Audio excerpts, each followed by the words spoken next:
Assalamualaikum. Waalaikumsalam warahmatullahi wabarakatuh, Ustazah. Sehat, Alhamdulillah sehat. Alhamdulillah.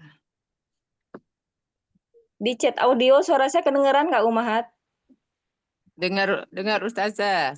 Yang di WA. Eh, saya Assalamualaikum. di yang WA ini.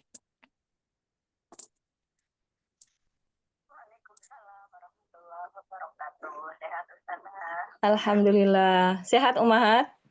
Alhamdulillah sehat, Ustazah. Umu Elvi yang di Zoom ini ya? Ya, yang di Zoom. Ini yang di WA, suara saya kedengeran nggak, Umahat? Kayak kecil ya suaranya ya? Halo, Umahat? Yang di WA, suara saya kedengeran nggak, Umahat? Oh ya, Alhamdulillah. Kita mulai aja, Umahat ya, sambil menunggu yang lain insya Allah ya. Ya, Ustazah.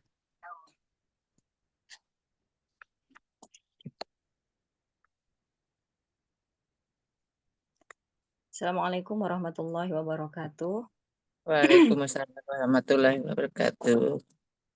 Alhamdulillah. Alhamdulillahilladzi arsala rasulahu bil huda wa dinil haq liyuzhirahu 'alad dini kullih wa kafa billahi syahida. Asyhadu an la ilaha illallah wa asyhadu anna Muhammadan abduhu wa rasuluh la nabiyya ba'da amma ba'd. Wa bisri sadri wa yassir li amri wahlul 'uqdatam min lisani yafqahu qawli.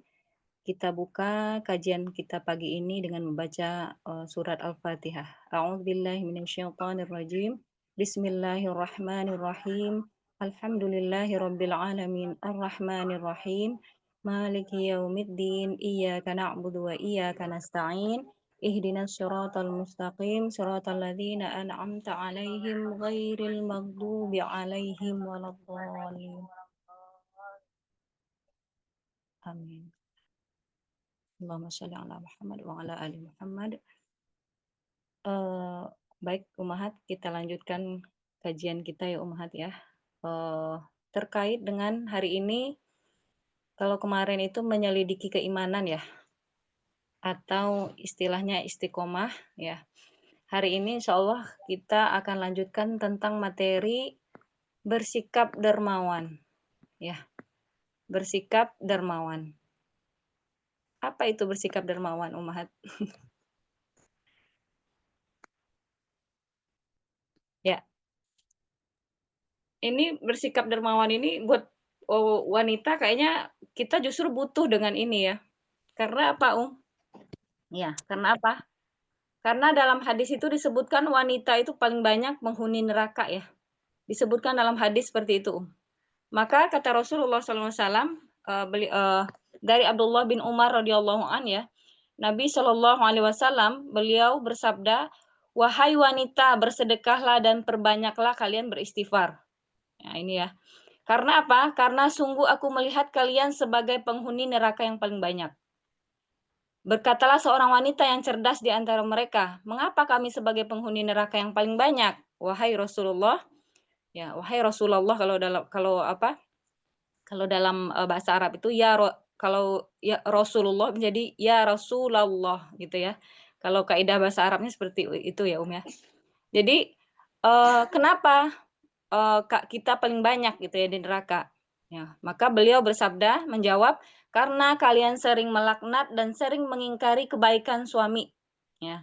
Jadi sering kufur terhadap suami gitu, Aku belum pernah melihat orang yang kurang akal dan agamanya lebih mampu mengalahkan laki-laki yang berakal dibandingkan kalian. Wanita tersebut berkata lagi, "Wahai Rasulullah, apa yang dimaksud dengan kurang akal dan agama?"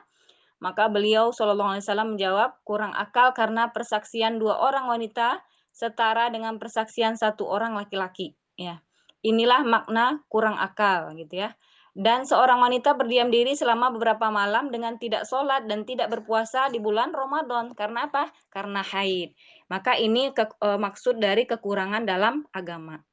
Rasulullah sendiri menyebutkan wanita itu kurang akal dan kurang agama.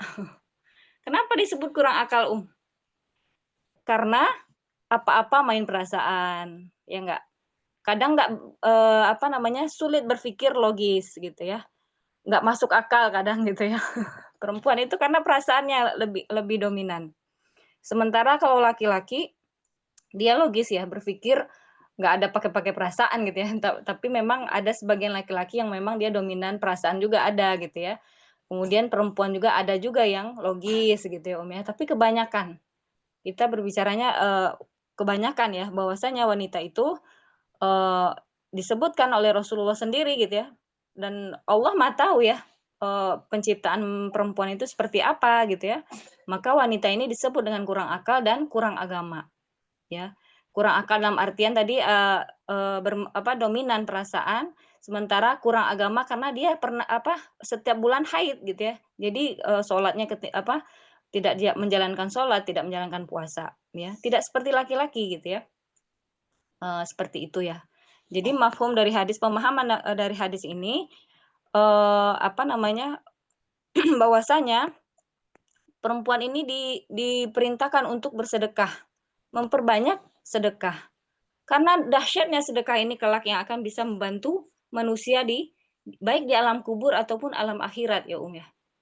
Sedekah ini luar biasa, makanya orang-orang ketika dia di alam kubur ya, ketika sudah mati gitu kan, pengen dihidupkan lagi untuk apa, Salah satunya amalan apa?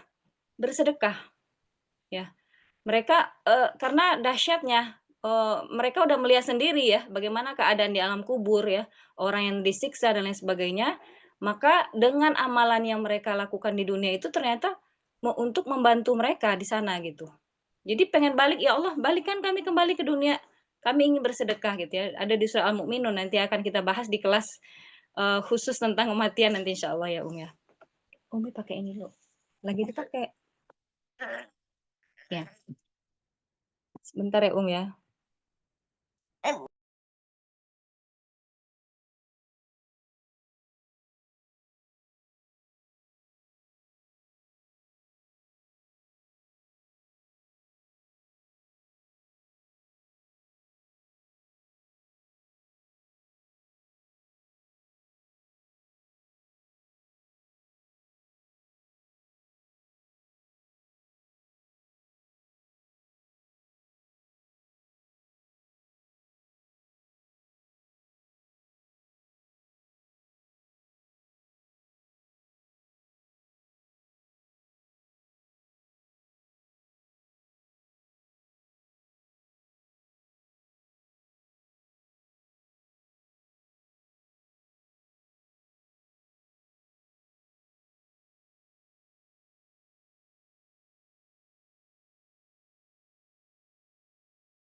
Intermezzo dulu.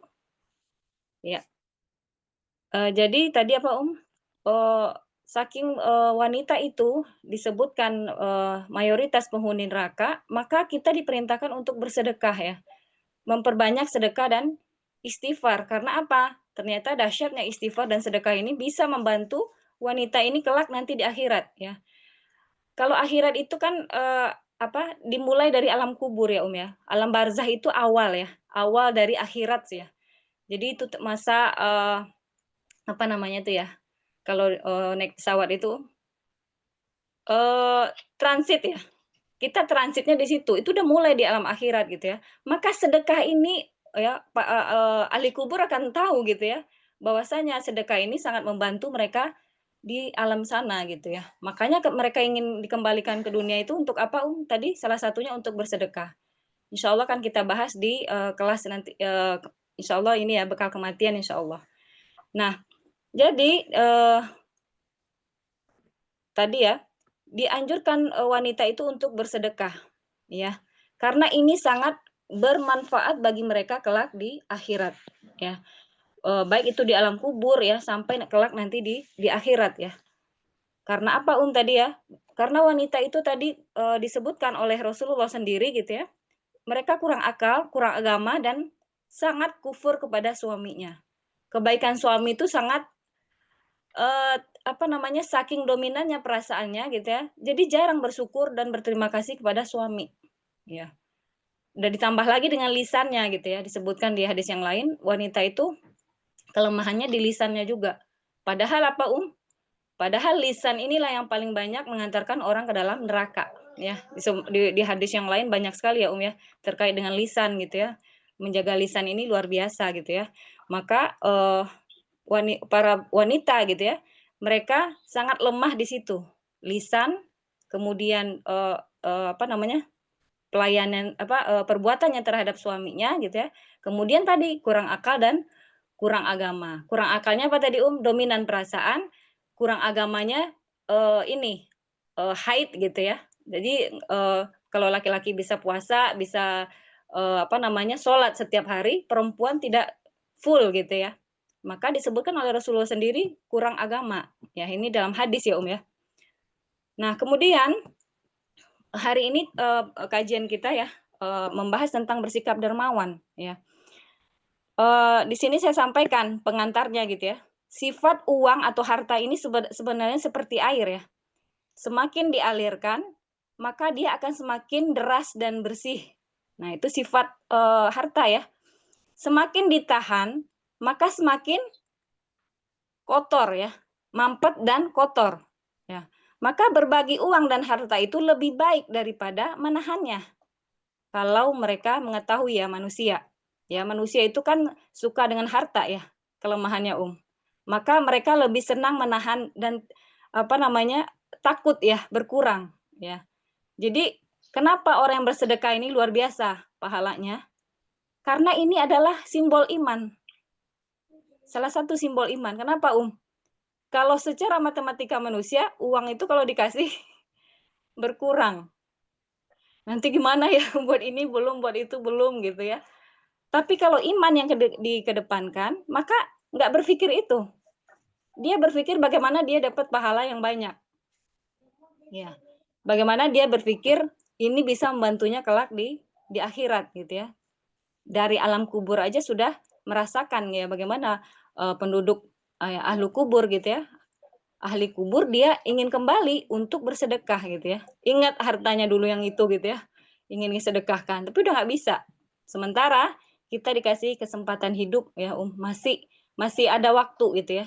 Masih dikasih kesempatan ya. Ibaratnya gini, kalau mikirnya gini aja. Kita ibaratnya orang yang mati dikasih kesempatan lagi. Supaya kita merasa lebih takut. Tapi kalau hanya kita berpikir, umurku masih panjang, maka tidak ada kepikiran untuk bersegera ya. Bersegera ini, ayo bersegera gitu ya. Tapi kalau orang alam kubur ya, orang-orang di sana gitu ya, ingin segera justru ingin balik untuk beramal soli yang banyak ya. Maka ini sebenarnya kesempatan buat kita ya, ya, masih dikasih umur gitu ya. Salah satunya dengan bersedekah. Nah, ini ya. Nah, tadi matematika manusia menganggap kalau sedekah itu pasti akan menghabiskan uangnya. Ternyata enggak, Justru Allah akan mengganti berlipat-lipat. Dan kita sering membuktikan. Kita padahal sering membuktikan gitu ya. Tapi emang manusia itu sifatnya itu tadi ya. Kebanyakan ya disebutkan dalam Al-Quran itu kikir gitu ya. Kebanyakan tidak berpikir gitu ya. Padahal kita sendiri udah sering membuktikan kuasa Allah gitu ya. Kalau Allah akan gantikan berlipat-lipat meskipun kalau niat karena Allah gitu ya, kita nggak menghendaki untuk duniawi gitu ya, tapi mengharap kelak pahala di sana ya, di alam akhirat. Nah, ini ya, ya. Secara matematika manusia pasti akan berkurang. Tapi kalau matematika Allah ya yang tidak bisa dijangkau oleh manusia, maka itu akan diganti berlipat ganda. Nah, ini sedekah ya, ya. Ya. Itu sama Dedek. Ya, sejatinya apa yang telah kita keluarkan untuk orang di sekitar kita ataupun di jalan Allah gitu ya, itu sebenarnya mengundang rezekinya Allah. Justru itu mengundang ya tadi ya. Akan deras mengalirnya gitu ya, ya. Maka kalau kita perhatikan justru orang-orang kaya, orang yang selalu meningkat ya. Ya ekonominya gitu ya. Berawal dari ini, para dermawan ini gitu ya. Iya. Ya, para dermawan ya, orang-orang dermawan kita perhatikan, oh iya gitu ya, mereka cenderung dunia di tangannya, ya, dalam hatinya apa namanya, nggak dimasukkan ke dalam hatinya tapi dalam genggamannya gitu ya, ya. Tolong nak. Sebentar ya.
Ya, ya. Ya, jadi tadi disebutkan di sini Rasulullah SAW bersabda, "Tolonglah aku dengan perantaraan orang-orang du'afa di antara kalian, sebab kalian diberi rezeki dan diberi kemenangan melalui perantara mereka." Nah, ini dalam hadis disebutkan, hadis Tirmizi 1624. Jadi kata Rasulullah di sini, ya, "Tolonglah aku dengan perantaraan orang-orang du'afa di antara kalian." Jadi artinya di sini kita diberikan rezeki bisa jadi dari tadi ini ya, perantara mereka gitu, orang-orang du'afa yang kita berikan sedekah gitu ya, ya. Maka disebutkan di sini harta seseorang sebenarnya ada 3 ya. Yakni salah satunya bukan sesuatu yang dia tahan ataupun yang disimpan, melainkan yang dikeluarkan di jalan Allah. Maka hamba berkata, "Hartaku, hartaku," gitu ya. Harta-hartaku, bukankah harta itu hanya 3? Apa itu, Yang ia makan dan akan sirna, yang ia kenakan dan akan usang, dan yang ia beri atau dia sedekahkan, yang sebenarnya harta yang ia kumpulkan atau kekal, harta selain itu akan sirna dan diberi pada orang-orang yang ia tinggalkan. Nah, jadi jangan anggap ketika kita punya warisan yang banyak, itu belum tentu bisa menolong kita, ya. Karena terputus sudah ketika seorang meninggal, harta warisan itu bukanlah sedekahnya dia, bukan. Sedekah itu adalah amalan yang pernah dia lakukan di dunia yang sebelum dia wafat, gitu ya. Adapun gitu ya, kalau warisan itu disedekahkan atas nama dia gitu ya oleh ahli warisnya, maka itu bisa bernilai sedekah. Tapi kalau hanya peninggalan ya, dan itu tidak diwariskan tidak disedekahkan oleh ahli warisnya, ya udah gitu ya ya, sudah menjadi tidak menjadi hal yang bermanfaat buat dia gitu ya. Menumpuk-numpuk misalkan ya. Bagaimana orang menumpuk-numpuk harta sampai dia meninggal gitu, ini untuk si A untuk ini gitu ya. Setelah dia meninggal gitu ya, itu hanyalah sebuah harta warisan gitu ya. Enggak sampai kepada harta sedekah ya, kecuali itu bermanfaat ya bagi ahli warisnya.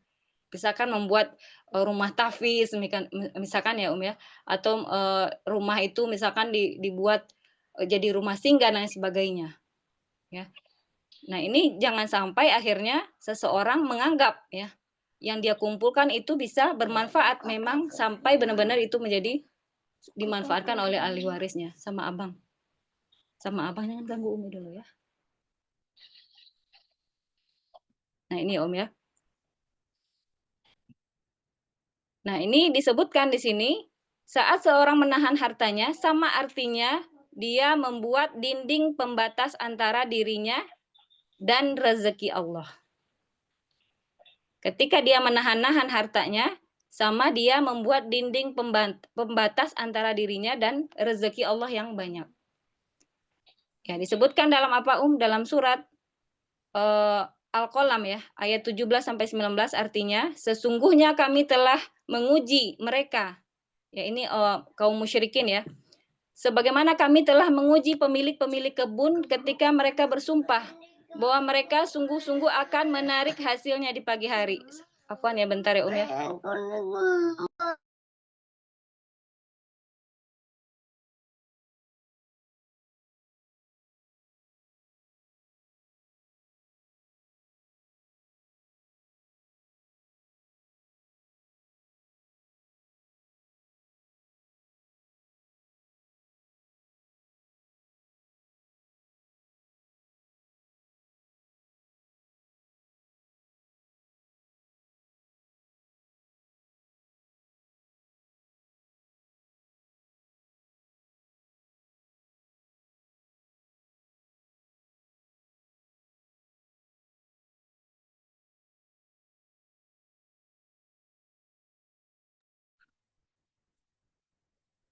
Ya, ini telah menguji pemilik-pemilik kebun ketika mereka bersumpah bahwa mereka sungguh-sungguh akan memetik hasilnya di pagi hari dan mereka tidak menyisihkan hak fakir miskin gitu ya.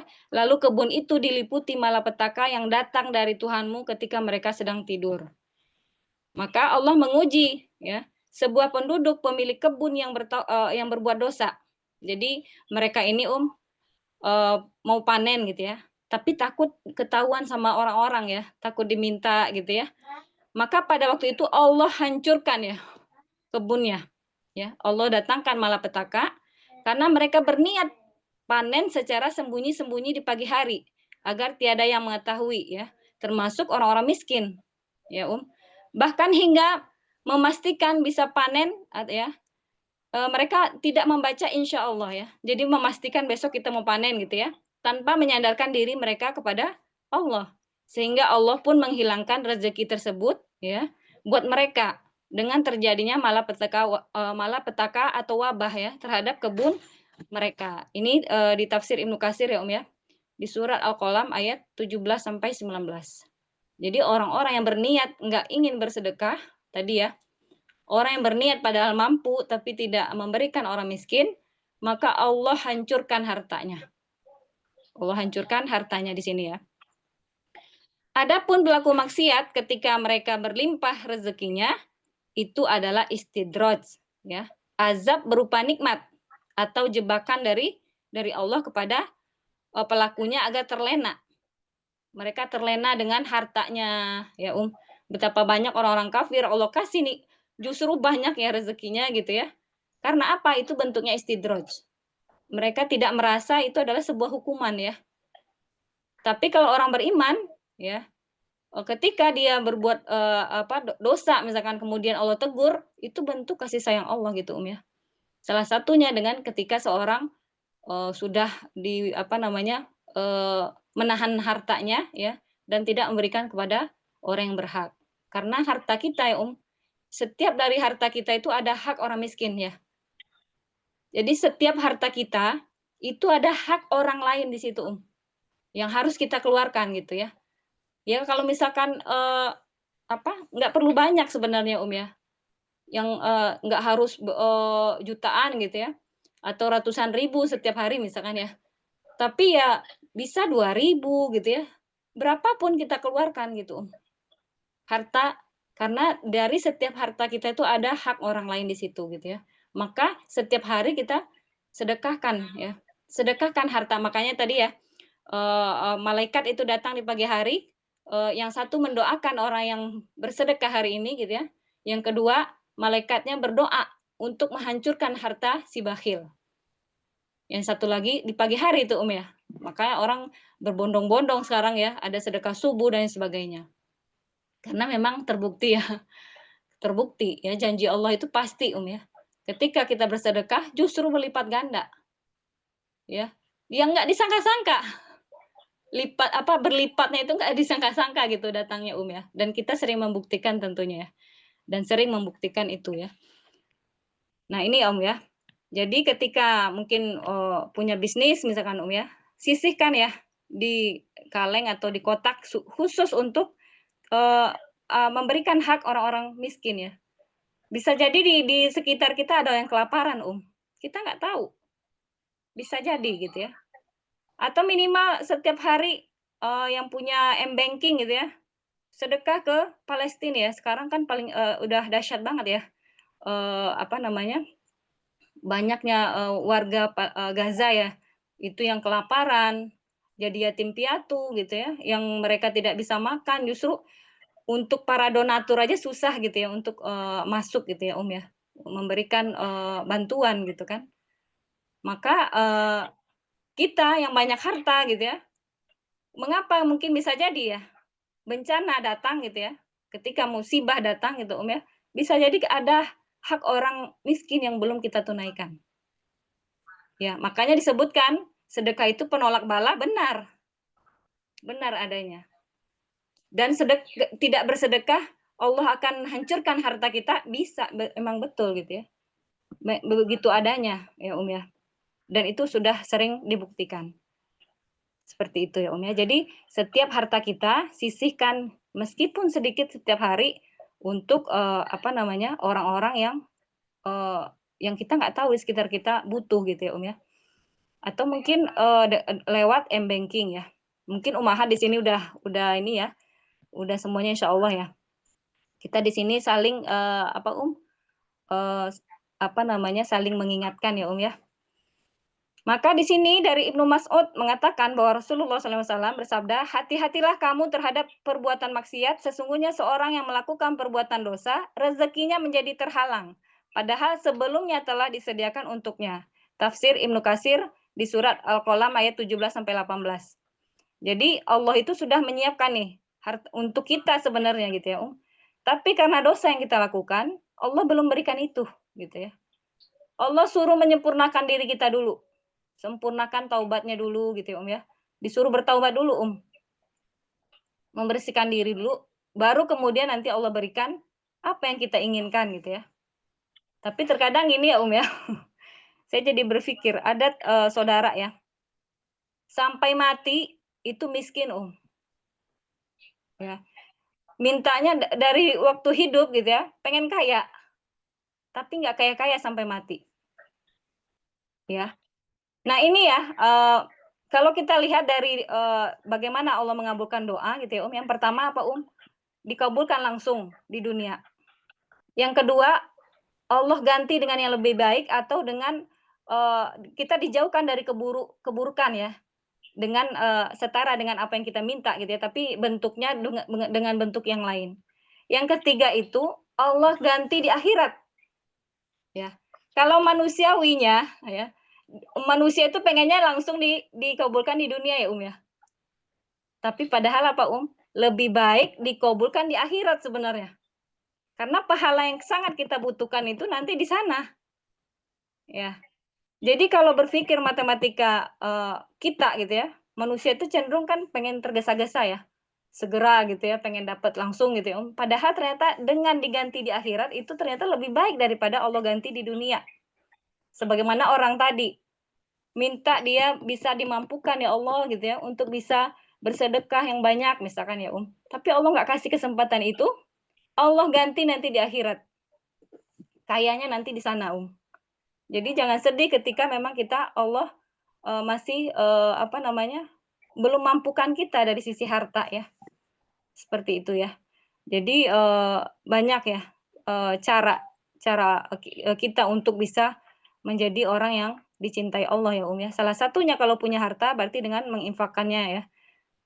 Kalau tidak punya harta berarti Allah bisa jadi nanti diganti di akhirat ya. Dicairkannya di akhirat dan itu mungkin jauh lebih baik buat orang itu gitu ya. Ya. Kemudian tadi ya, menahan harta pelit bakhil adalah bentuk maksiat kepada Allah. Karena dalam setiap harta tadi ya, itu terdapat hak orang lain di dalamnya. Ini di surat Al-Muddatsir ayat 42 sampai ayat 44. Ya. Nah, ini ada beberapa dalil terkait ini ya. Dalam ayat di atas tersirat bahwa pokok hablum minallah. Nah, ini ya. Apa pokok-pokok hablum minallah dan apa pokok-pokok hablum minan nas? Ya. Hubungan dengan Allah apa pokoknya Apa Inti dari hablum minallah apa Ibadahnya. Salat ya. Jadi perbanyak sholat Ketika seseorang bertanya ya, seorang sahabat bertanya kepada Rasulullah, ya Rasulullah, aku ingin dekat denganmu di surga. Apakah bisa gitu ya, aku dekat denganmu? Maka kata Rasulullah apa Perbanyaklah sujud. Kalau kau pengen dekat denganku nanti gitu ya. Maka orang-orang yang sholat ini sebenarnya itu disebutkan amalan yang paling utama. Kalau nih ya, ketemu bingung nih. Kadang kan kita suka bingung ya. Ini mau amalan apa ya gitu ya, mau ngerjain apa dulu nih gitu ya. Maka kalau pagi-pagi itu ya, perbanyak sholat. Itu lebih dahsyat. Karena pokok hablum minallah, pokok kita hubungan kita dengan Allah itu sholat. Karena apa Sholat itu adalah amalan pertama yang akan dihisap. Dan itu tiang agama kita. Ya.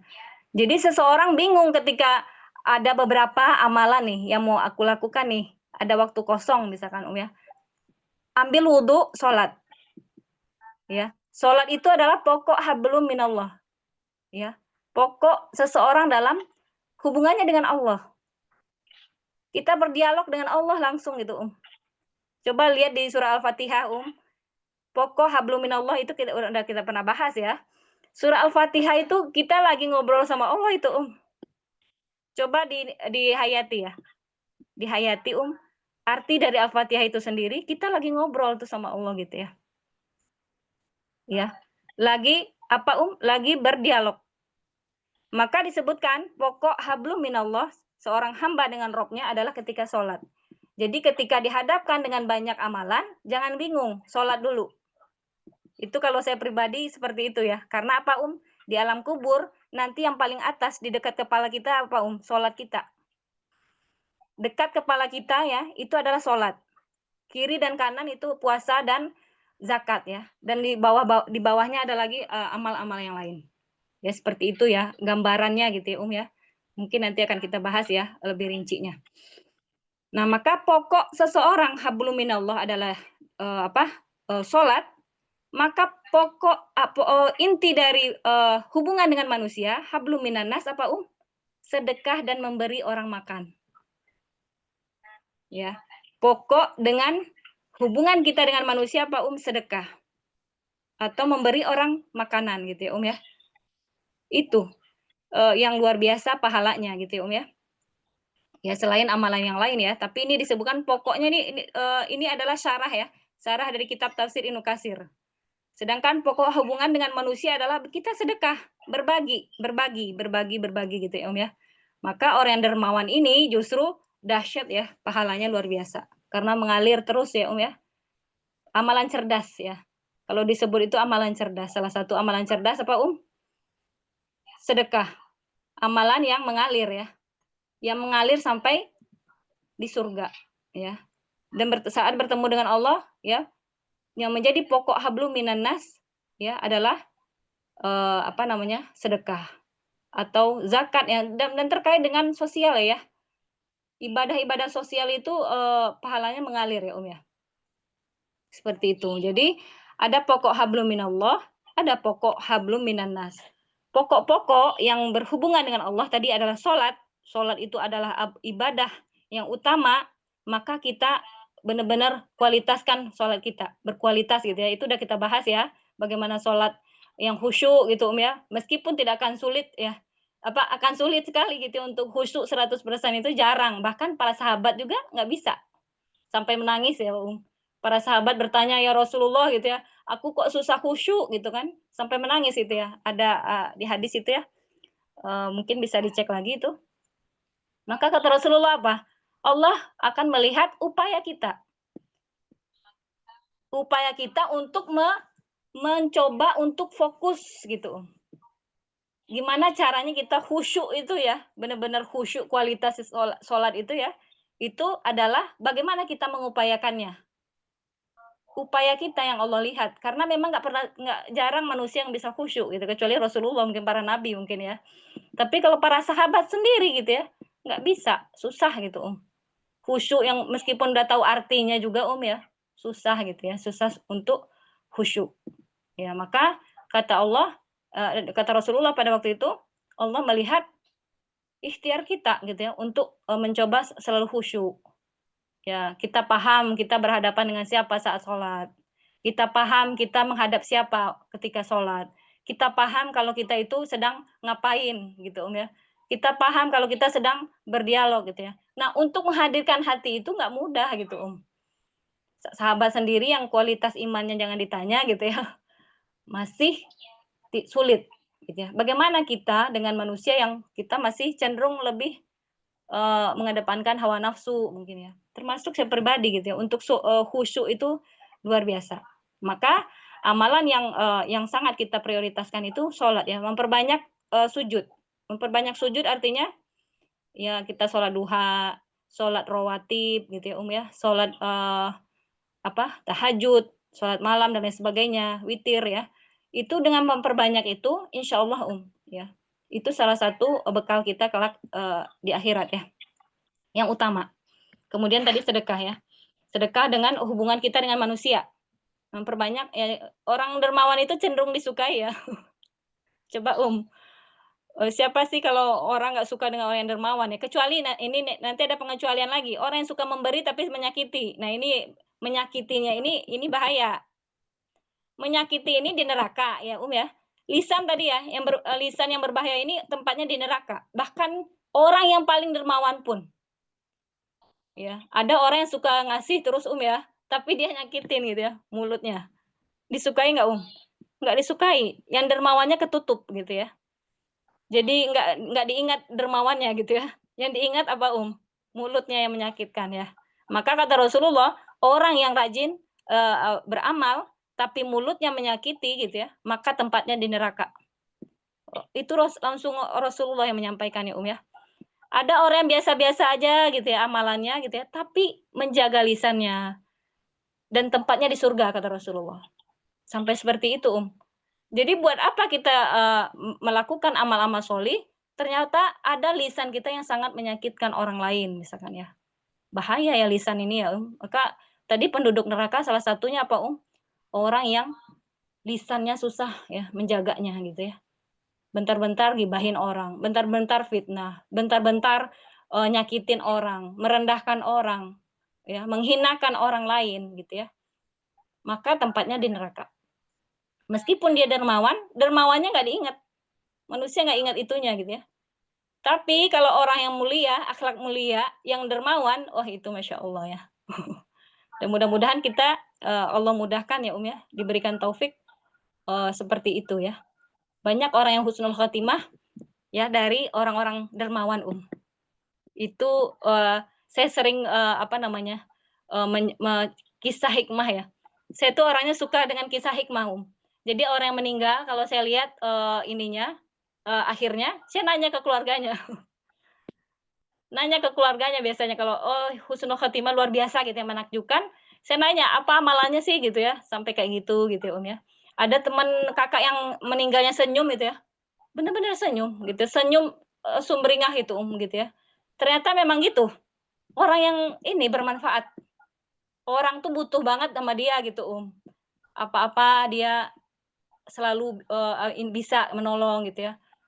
Orang yang bermanfaat ya, makanya dalam hadis yang lain disebutkan, orang yang sebaik-baik manusia adalah orang yang bermanfaat bagi manusia yang lain. Semakin banyak manfaat kita bagi orang lain, semakin, utama ya di sisi Allah. Tapi sebaliknya, ketika kita malah merepotkan orang lain, selalu merepotkan orang lain dan, ini ya, ketika hadirnya kita gitu ya, aduh udah datang lagi gitu ya, ya.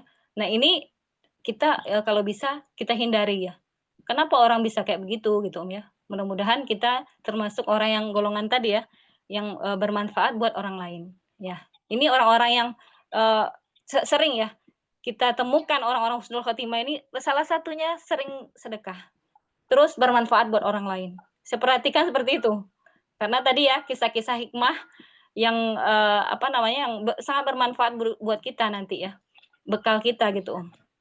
Nah ya, jadi di sini disebutkan bersedekah itu akan bukan hanya dengan uang ya, tapi melainkan dengan perbuatan yang baik bisa bernilai sedekah. Bahkan senyum pun gitu ya, itu bisa bernilai sedekah. Nggak bisa bersedekah dengan uang, dengan senyum pun bisa gitu ya. Tapi di sini ya kalau sedekah dalam artian yang dimaksud dalam Al-Qur'an itu dengan harta ya. Infak itu kan harta gitu ya. Tapi kalau pahalanya yang menyamai mungkin iya. Kayak misalkan tadi bertasbih, bertahlil, bertakbir gitu ya ya, itu adalah bisa bernilai sedekah. Pahalanya sama, tapi tetap sedekah yang dimaksud intinya itu tadi mengeluarkan harta ya. Yang pertama keutamaan bersikap dermawan yang pertama, Allah langsung mengganti harta yang disedekahkan. Dalam surat Saba ayat 39 artinya, dan barang apa saja yang kamu nafkahkan, maka Allah akan menggantinya. Dan dialah pemberi rezeki yang sebaik-baiknya. Diganti ya. Jadi ini janji Allah ya, jangan takut gitu ya. Nggak akan berkurang sih ya. Sedekah yang dikeluarkan tidak akan pernah berkurang. Yang kedua, mengeluarkan harta saat ini lebih baik daripada datangnya masa tidak ada lagi orang yang butuh. Ya, udah nggak ada lagi Disebutkan dalam hadis Bukhari ya. Bersedekahlah karena nanti akan ada datang masa kalian, suatu zaman yang ketika itu seorang datang berkeliling dengan membawa sedekahnya, tapi tidak ada yang mendapatkan seorang pun yang menerimanya. Lalu seorang berkata, seandainya kamu datang membawanya kemarin, pasti aku akan terima. Tuh. Adapun hari ini aku tidak membutuhkannya lagi. Nah ini sedih banget ya. Suatu saat kata Allah nanti akan ada masanya manusia itu udah nggak butuh sedekah manusia yang lain. Ya dulu kemarin belum kita masih tahan-tahan gitu ya ya. Ketika udah mau dekat ya waktunya kita mau wafat misalkan ya, udah sekarat misalkan ya, dikeluarkan hartanya ternyata orang sudah nggak butuh. Ya. Maka disebutkan sedekah yang utama itu memang kepada orang yang butuh banget ya. Apalagi orang yang lagi kelaparan itu luar biasa ya nilainya Yang ketiga, harta yang dikeluarkan sama sekali tidak akan berkurang, melainkan terus bertambah. Dalam hadis apa? Dalam hadis riwayat Muslim, sedekah tidaklah akan mengurangi harta. Ini hadis Rasulullah ya ya. Yang keempat, orang yang pelit rezekinya akan tertahan. Hadisnya apa Di sini Rasulullah SAW bersabda, janganlah engkau menyimpan harta tanpa menyedekahkannya. Jika tidak, maka Allah akan menahan rezeki untukmu. Maka mampet tadi ya. Enggak bertambah-tambah gitu ya. Harta kok segitu-gitunya gitu ya. Ya kita menahan harta yang udah ada. Akhirnya tidak mengundang rezeki Allah yang banyak. Seperti itu ya. Yang kelima, wanita lebih dianjurkan untuk bersedekah yang tadi ya. Karena pahala sedekah akan mengimbangi dosa mereka. Dosa mereka sebagai mayoritas penghuni neraka. Maka disebutkan, wahai wanita, bersedekahlah dan perbanyaklah istighfar tadi ya. Bersedekah, istighfar. Karena banyaknya wanita itu cenderung banyak dosa. Yang pertama apa tadi ya? Kurang agama. Yang kedua, kurang akal. Yang ketiga, kufur terhadap suami. Yang keempat, lisan yang berbahaya. Itu sangat gampang ya memasukkan orang ke dalam neraka. Kurang agama tadi apa Karena tadi wanita itu haid ya. Kata Rasulullah itu ya ya. Kemudian kalau kurang akal karena mainnya perasaan. Ya, kadang nggak logis ya. Ngomongnya kadang juga nggak logis gitu ya. Persaksiannya juga lemah ya dibandingkan laki-laki. Ya, ini tadi hadisnya udah saya bacakan ya ya. Yang keenam, pahalanya berlipat ganda sehingga penghuni kubur pun ingin kembali ke dunia. Ini di surah Al-Munafikun ya, ayat 10. Wahai Tuhanku, sekiranya engkau berkenan menunda kematianku sedikit waktu lagi, maka aku akan bersedekah. Aku bisa mau bersedekah ya. Lihat pahala sedekah itu luar biasa. Ya jadi gini ketika kita diazab, jangan sampai ada orang yang diazab ya. Seseorang diazab, kemudian amalannya datang amalannya datang, itu bisa menghilangkan azab tadi. Jadi kayak gitu ya gambarannya, Yang mau diazab nih karena dosa satu dosa nih misalkan ya. Maka datanglah amalan tadi yang kayak misalkan baca Quran ya, kayak sholat sunnah, kayak sedekah tadi gitu ya, ya. Maka itu bisa nggak jadi gitu ya. Maksudnya bisa tertahan azab tadi gitu ya, nggak jadi diazab. Karena tadi itu gambarannya seperti itu, ya. Maka orang-orang yang meninggal ketika kita bersedekah atas nama dia gitu ya, dihadiahkan, itu sangat luar biasa bagi mereka gitu ya. Yang mau diazab karena dosa A misalnya, manusia kan selalu ada dosa ya, ada aja gitu ya. Maka ketika Allah akan mengazabnya, ya malaikat ya, azab kubur gitu ya, maka datanglah tadi amalan-amalannya tadi ya, sehingga nggak jadi tuh ya azabnya. Nah ini ya ya. Pak, yang keenam pahalanya berlipat ganda tadi udah ya. Yang ketujuh, ini banyak ya dalilnya satu ya, satu biji yang kita bersedekah itu seperti serupa dengan sebutir benih menumbuhkan 7 bulir, tiap-tiap bulir itu ada 100 biji. Jadi bisa beratus kali lipat ya. 700 kali lipat ya. Pahala bersedekah. Kemudian setiap orang berada di bawah naungan sedekahnya, sampai dikatakan seperti itu. Maka disebutkan Rasulullah bersabda, setiap orang akan berada di bawah naungan sedekahnya hingga diputuskan perkara-perkara di antara manusia. Ya, saking dahsyatnya juga sedekah ini, ya. Sebagaimana Al-Qur'an memberikan syafaat, sedekah juga nanti bisa bantu kita gitu ya, ya. Datang gitu ya untuk menahan agar kita tidak diazab ya.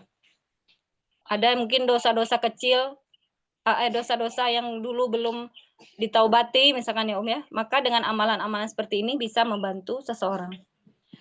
Nomor 8, akan mampu membantu orang yang sudah wafat dengan mengeluarkan harta atas nama mereka tadi ya, dihadiahkan ya. Nah ini luar biasa kalau saya ceritakan mungkin lucu juga gitu ya.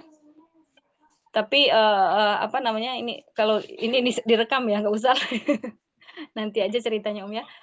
Jadi ya tadi ya, saking dahsyatnya sedekah gitu ya ya, itu berasa ya, sangat berasa gitu ya, buat kita ya dalam kehidupan kita sangat berasa gitu ya. Dan Ummahat mungkin semuanya sudah membuktikan ya masing-masing ya, dengan kisah yang berbeda ya, kisah yang beraneka ragam gitu ya. Dan kalau saya mau cerita tapi nggak jadi ya karena di sini direkam ya. Nanti aja Yang ke-9, menjauhi musibah dan penolak bala. Tadi ya, sedekah ini bisa menjadi penolak bala ya. Disampaikan di sini ya, bahwasanya kebutuhan kita kepada sedekah itu lebih besar daripada kebutuhan orang kepada orang yang kepadanya engkau bersedekah. Ya. Kebutuhan kita dengan sedekah yang kita kasih itu kita lebih butuh itu ya daripada orang butuh sedekah kita gitu, Ini menurut Ibnu Qayyim ya. Ibnu Qayyim beliau mengatakan bahwasanya kebutuhan seseorang ya kepada sedekahnya itu lebih dia butuhkan daripada orang yang membutuhkan sedekahnya itu gitu ya. Seperti itu. Yang ke-10, orang yang bersedekah amalannya akan senilai surga seluas langit dan bumi. Itu ada di Ali Imran ayat 134. Artinya, orang-orang yang menafkahkan hartanya, baik di waktu lapang maupun sempit, dan orang-orang yang menahan amarahnya, yang kemudian memaafkan, maka Allah menyukai orang-orang yang berbuat kebajikan. Ya, ini kenapa disebutkan seluas langit dan bumi? Ternyata dalam ayat sebelumnya itu ada wasari'u ya, ila magfirah. Jadi Allah akan memberikan surga ya, seluas langit dan bumi. Kita disuruh bersegera dulu menjalankan ketaatan, maka Allah akan ganti dengan surga seluas langit dan bumi ya. Kemudian baru ayat ini ya. Orang-orang yang menafkahkan, orang-orang yang menahan amarah, yang ketiga orang yang memaafkan. Itu orang yang mendapatkan surga yang luas ya. Kemudian yang 11 didoakan malaikat. Tadi ya, orang yang bersedekah di pagi hari akan ada malaikat datang kepadanya untuk mengganti hartanya. Ya Allah, gantilah harta si fulan gitu ya. Yang malaikat satu lagi yang ketika kita nggak bersedekah, ya Allah hancurkan harta si fulan. Itu hadis Bukhari ya, ya. Bukhari dan Muslim. Maka ada malaikat yang mendoakan orang-orang yang bersedekah untuk diganti. Nah, ini janji Allah. Yang ke-12 termasuk amalan sosial yang pahalanya mengalir. Salah satu amalan sosial tadi ya, yang amalan cerdas yaitu bersedekah. Kemudian 13 bisnis yang tidak pernah merugi. Di surat Fatir ayat 29. Ya. Kemudian yang ke-14, ini kalau dibacakan semua nggak cukup waktunya ya.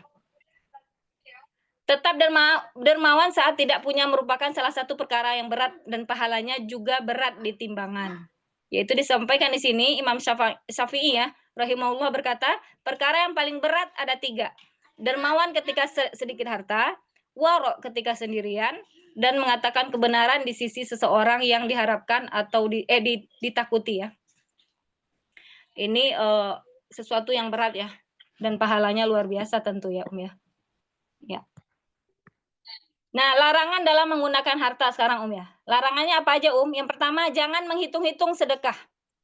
Jangan pernah dihitung-hitung Hadisnya apa Berinfaklah dan jangan menghitung-hitung. Niscaya Allah akan hitung-hitung rezekinya juga padamu. Dan jangan kamu menahan-nahan, niscaya Allah akan menahan rezekinya padamu. Hadis riwayat Bukhari. Jadi berbalik ya, setimpal. Ya ya, setimpal, berbanding lurus. Kita hitung-hitung, Allah hitung-hitung. Kita tahan-tahan gitu ya, Allah juga akan nahan buat kita gitu ya.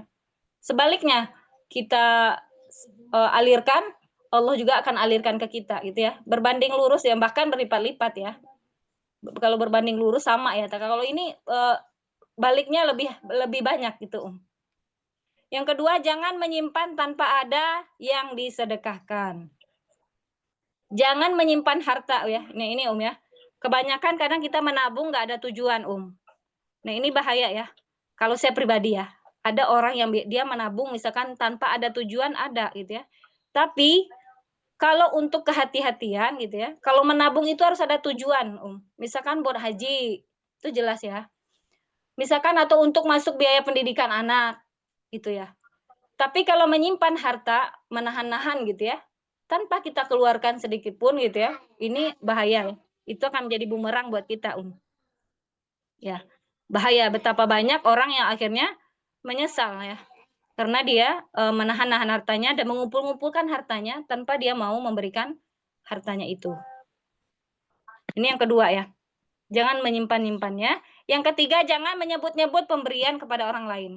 Di surat apa Di surat Al-Baqarah ya. Hai orang-orang yang beriman, janganlah kamu menghilangkan pahala sedekahmu dengan menyebut-nyebutnya dan menyakiti perasaan si penerima. Ya, panjang ya hadisnya, ayatnya cuman nggak akan kita bacakan sampai akhir ya. Jadi jangan disebut-sebut kan aku udah ngasih ini, kamu nggak ada belas budi dan lain sebagainya. Itu contohnya ya ya. Menyebut-nyebut pemberian itu dilarang. Kemudian jangan bersikap mubazir dan boros. Sesungguhnya pemboros-pemboros itu adalah saudara-saudara seton. Seton itu adalah sangat ingkar kepada Tuhannya. Mubazir itu adalah mempergunakan harta bukan pada tempatnya dan menyalurkan dalam kemaksiatan atau perkara yang tidak bermanfaat gitu ya. Jadi menghamburkan uang ya untuk beli yang nggak bermanfaat gitu ya. Padahal untuk yang bermanfaat dia nggak keluarin masalahnya. Coba kita kadang ada orang yang beli apa yang nggak bermanfaat lah gitu ya. Kemudian untuk sedekah sulit gitu ya. Ini berarti kan masuknya kepada bakhil ya. Masuknya udah kategori bakhil. Bakhil ini adalah tadi dilaknat ya. Malaikat juga mendoakan dia akan hancur hartanya gitu ya bagi orang yang seperti ini. Kemudian jangan terlalu pelit ya di sini ya. Dan janganlah kamu jadikan tanganmu terbelenggu pada lehermu dan jangan kamu terlalu mengulurkan. Karena hal itu membuat kamu menjadi tercela dan menyesal. Apa maksudnya, Kata Ibnu Katsir, Allah Ta'ala memerintahkan agar seorang bersikap sederhana dalam kehidupan duniawinya. Dia mencela sikap kikir dan melarang sikap boros. Janganlah engkau bersikap pelit dalam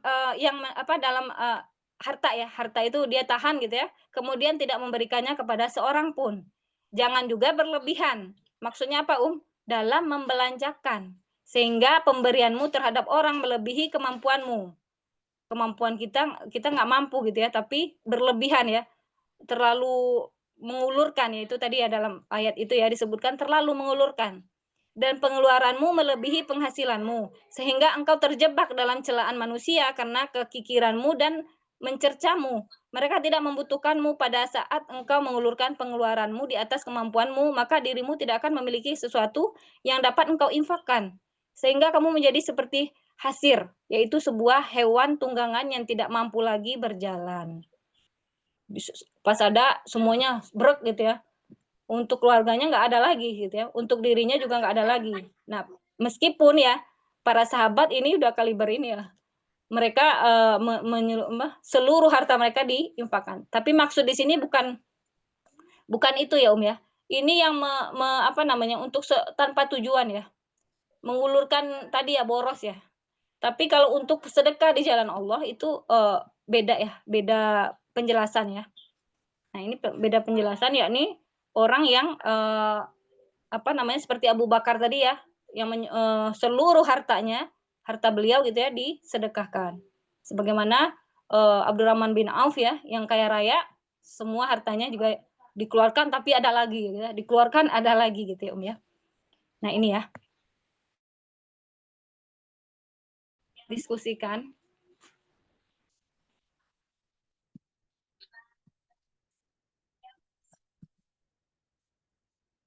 Ada Umahat?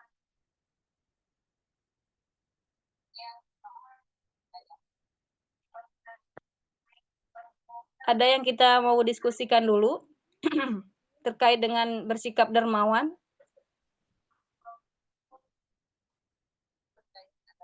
Oh ya, mangga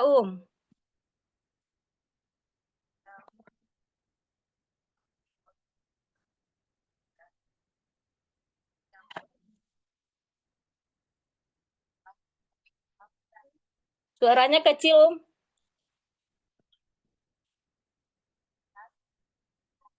Apa ini ya HP saya?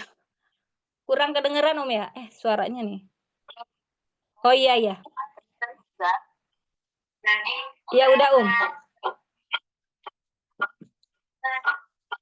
Ini Ibu Tenti sama yang dari dapur itu juga nyala mikrofon. Oh iya. Umunya Afwan. Umunya yuk.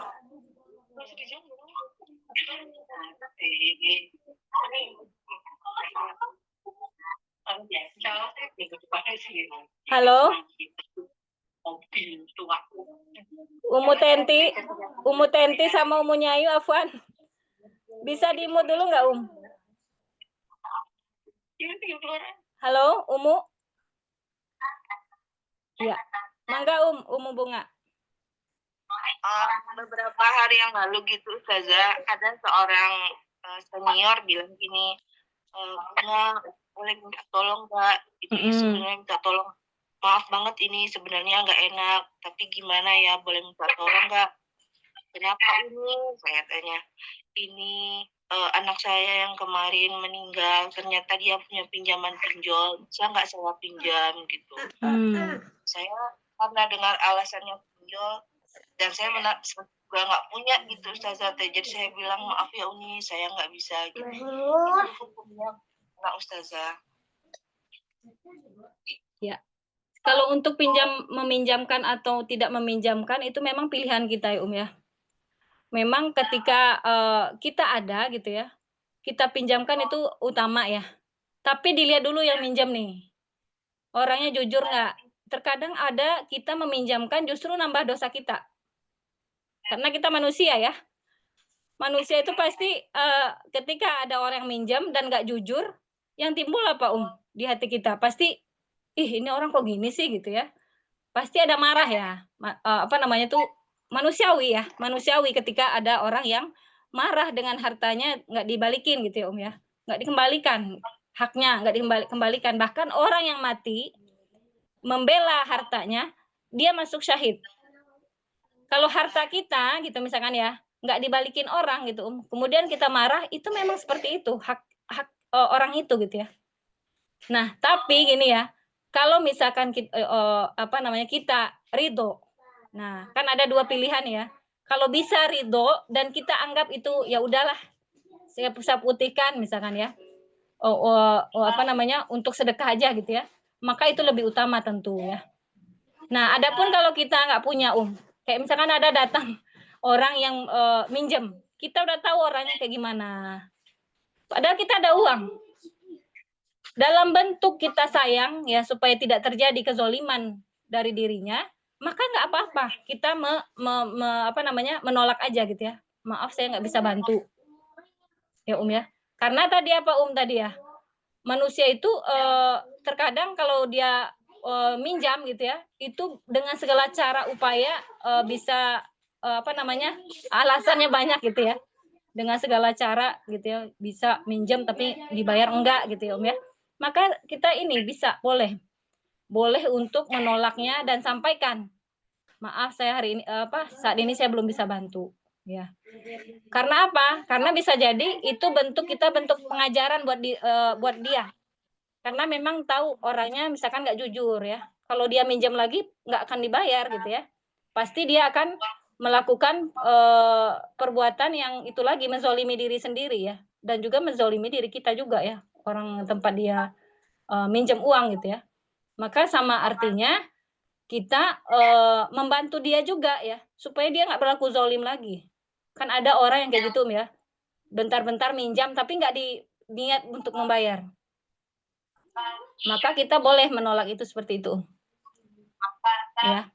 Meskipun ada uang ya, kalau misalkan kita ada uang sedikit meskipun gitu ya, kalau ada tipe orang yang kayak nggak jujur gitu ya, kemudian kita menolak dalam rangka bentuk pengajaran kita ya, karena orang ini zolim nih gitu ya, maksudnya dia nggak akan bayar, dia nggak memprioritaskan hutangnya memang orangnya gitu ya, maka itu lebih utama ya, menolong orang yang zolim itu kan gitu ya, tidak membantu dia untuk melakukan kezoliman yang lain, seperti itu.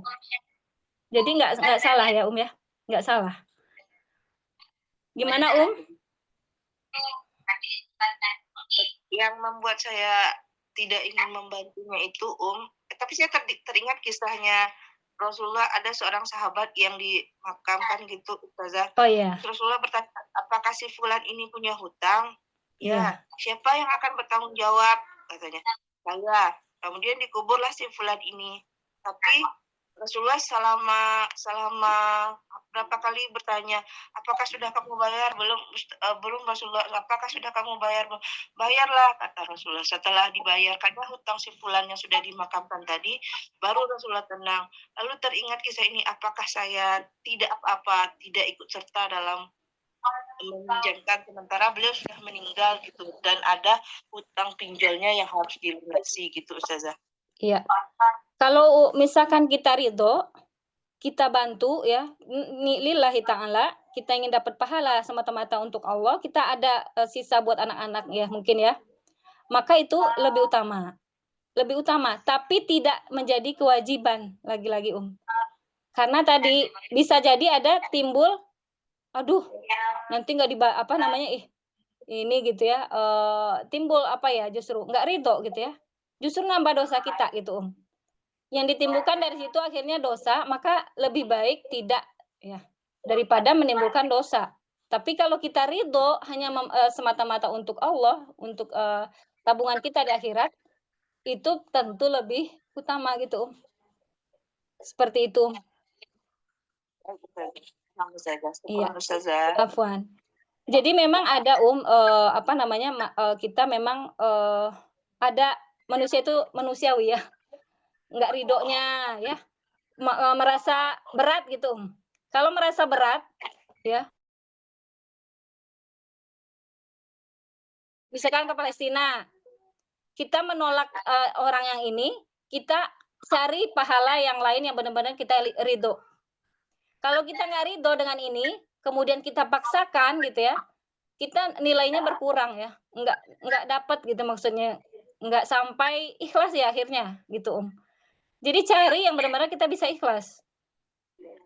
Contohnya dengan membantu orang di Palestina, misalkan ya, dengan m-banking kita 10.000 misalkan, ya 10.000 tapi berharga ya. berharga di dunia dan akhirat. Seperti itu Ummahat. Ada gimana Yang lain ada lagi yang mau kita diskusikan dulu?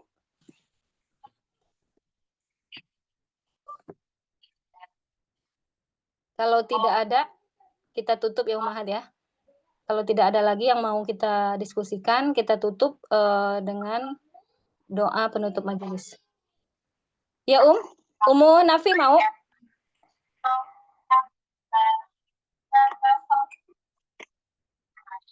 Ya, kita tutup dengan doa penutup majelis. Subhanakallahumma wa bihamdika asyhadu an la ilaha illa anta astaghfiruka wa atubu ilaik walhamdulillahirabbil alamin. Assalamualaikum warahmatullahi wabarakatuh. Waalaikumsalam warahmatullahi wabarakatuh. Syukran Ustazah. Afwan, jazakumullah khair Ummahat. Afwan ya, maaf lahir batin. Assalamualaikum. Waalaikumsalam warahmatullahi wabarakatuh.